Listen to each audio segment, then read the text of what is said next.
Welcome back, students. Today I will teach you about future tense. So before telling about future tense, let me tell a word regarding tense. Tense indicates a time of action or a state of being in the past, present or future. And there are three main tenses: the present tense, the past tense and the future tense. So the future tense is used to express an action that is likely to take place in future.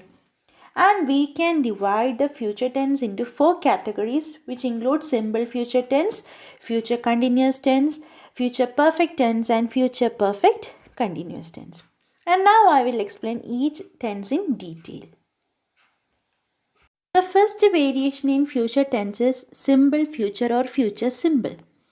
And we are using this tense in order to show a future event, a decision at the time of speaking, mainly used in dialogues and in a contracted form, and a possibility in the future, usually in combination with an expression of possibility. For example, I have written here, Dan called earlier, he wants you to call him back. Okay, I'll call him as soon as I can. See here, I have used the word I will. I'll means I will. It is showing the decision at the time of speaking. Next, a possibility in the future. Possibility means there can be a chance. I will probably call him this afternoon. It is showing the chance that I will call him this afternoon. Fine.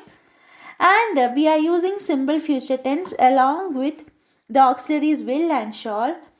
And will and shall is used to express an action which will take place in future. First thing, obviously it is future tense, so it is going to happen in future. Next, to refer to a general statement about the future. Fine. And will we are using to express something that will definitely happen. Will shows it will definitely happen. The scheme will be launched next month. It is a definite thing. There is no change gonna to happen. So if we are having a definite event to happen, we can use will. Next, to express the views of the speaker. See, I will not go for a walk as it is very humid. It is showing the viewpoint of that speaker. In order to show a viewpoint of the speaker, we can use the tense simple future. Then, to offer to do something and to request somebody to do something or to promise to do something. For example, I will make a cup of coffee for the guest. That is an offer. Then, request, will you bring my bag please? In order to make a request, we can use the tense simple future. Then, to promise to do something, I will bring a chocolate for you. I will bring a chocolate for you. There I am making a promise. Then shall is mainly used to ask some questions, to give some suggestion or to make some offers. For example, shall I lay the table for dinner? It is an offer. Shall we take the children to the circus this Sunday? That is a suggestion. Just a suggestion. Shall we leave now? That is a question. So in order to ask any questions, in order to make an offer or to give suggestions, we are using shall. So I hope you understood up to this. Now let us focus on be going to. This phrase, this is actually standing like a future tense, like simple future tense. And it is used to show an action in the future that has already been planned by the speaker. See, I am going to call Dan after lunch. It is a planned thing. So in order to show an planned future event there, we can use be going to. Okay, be means in the sense it can be is, are, was, were, anything can be there. According to the sentence, we can make it according to the subject. Next, something that is certain to happen in the near future, that we are very sure that it will happen. I know he is going to invite me out. I am pretty much sure about it. There we can use be going to. See, instead of be, we have used here is. Because be is having many forms. Is, are, was, were, has, have, had. All these can be coming there. So, we can use he is the subject. So, we are using is. Okay. We can't use a past tense because it is a future. It is showing the future tense. So, we have to use is or are. Fine. So, be going to we are using to show an action in the future that has already been planned by the speaker. Then in order to show the action that is certain to happen in the near future. Next division in future tense is future continuous. Future continuous we are using to show an action in progress at a specific time in the future. And it is somewhat equivalent to present and past continuous tenses. Present continuous and past continuous tenses. Only the change is there in the auxiliary. Here we have to use will or shall. Okay. See, when you are framing the question, we can frame, will you be at home at 9 o'clock tonight? So, it is in the future. It is not yet happened. No, I will be having dinner with Dan at that time. I will be having. So, it is showing the action that is going to happen in the specific time in the future. If we wanted to pinpoint a specific time that is going to happen in a progress way, there we have to use a future continuous tense. The second rule for future continuous is occasionally as an alternative to going to for the future plan or be doing for a future arrangement. Instead of using this word, we can use a future continuous tense. For example, are you going to pay for the meals? Yes, I will be paying because he paid last time. See, going to is there. Okay. So, instead of going to, we can use future continuous. Next example, which restaurant are you going to? We will be going to the Mexican restaurant. See, again, we can use it in another way.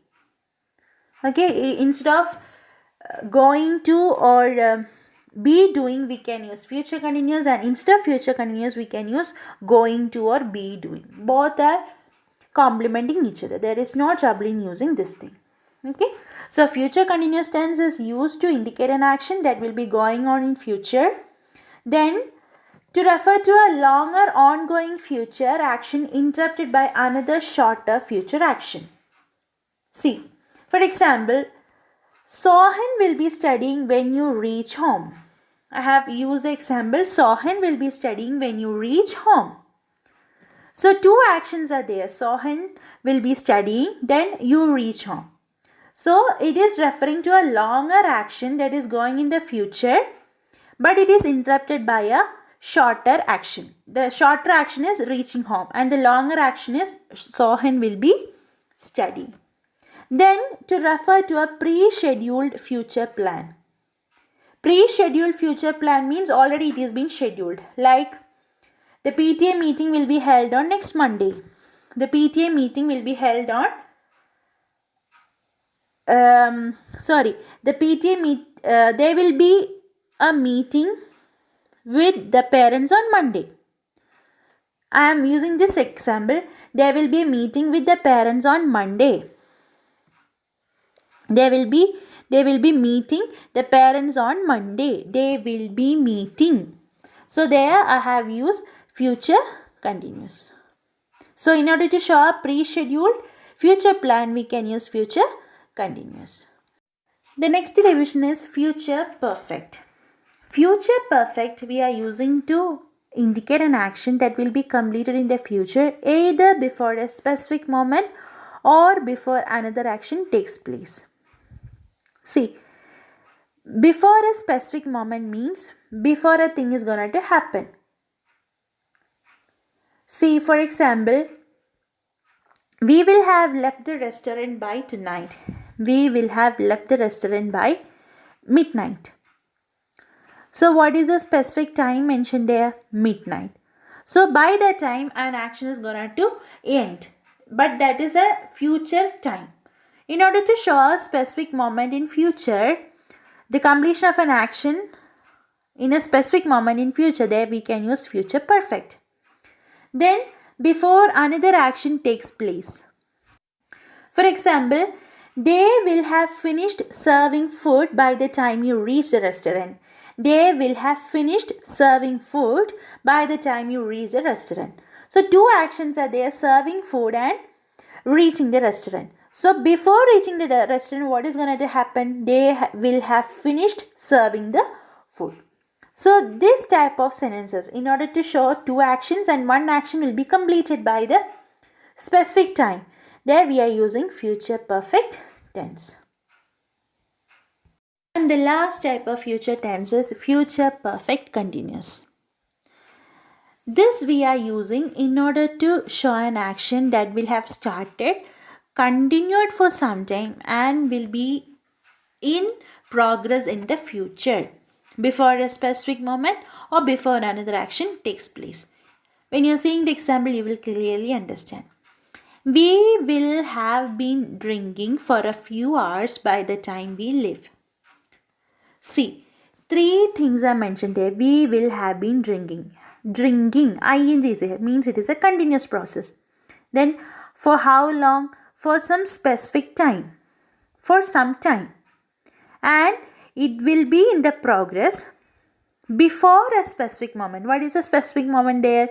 The time we live. See, the action is they are doing there is drinking. How long they are drinking? For few hours. Then, what is the last moment, a specific moment? The time they are living. So, in order to show the action that have started, continued for some time and will be still in progress, there we are using future perfect continuous. Okay, or simply we can say to refer to a long action before a particular time in future. That is the easiest one. The choir will have been singing for an hour before the play starts. So the play starts is a future action, and before that a long process is there. That is a choir. Choir that will be singing for an hour. So in order to show a long action before a particular time in future, we can use a future perfect continuous. Then one more, to refer to an action that will begin at a particular time in future and will continue beyond that time. See, Sneha will have been sleeping for 2 hours by the time the maid reaches the house. See, Sneha will have been sleeping for 2 hours by the time the maid reaches the house. See here, it means that Sneha has already started sleeping. And she is still sleeping even for 2 hours, and even after the maid reaches the home, she will be sleeping. Okay. So these kinds of sentences, we are using the future perfect continuous.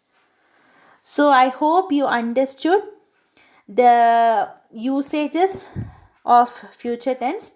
And if you have any doubt, please do clarify it. And I hope you know the format of all the tenses. Already in the examples it is been given there, and if you don't know, in the next class I will explain. Thank you.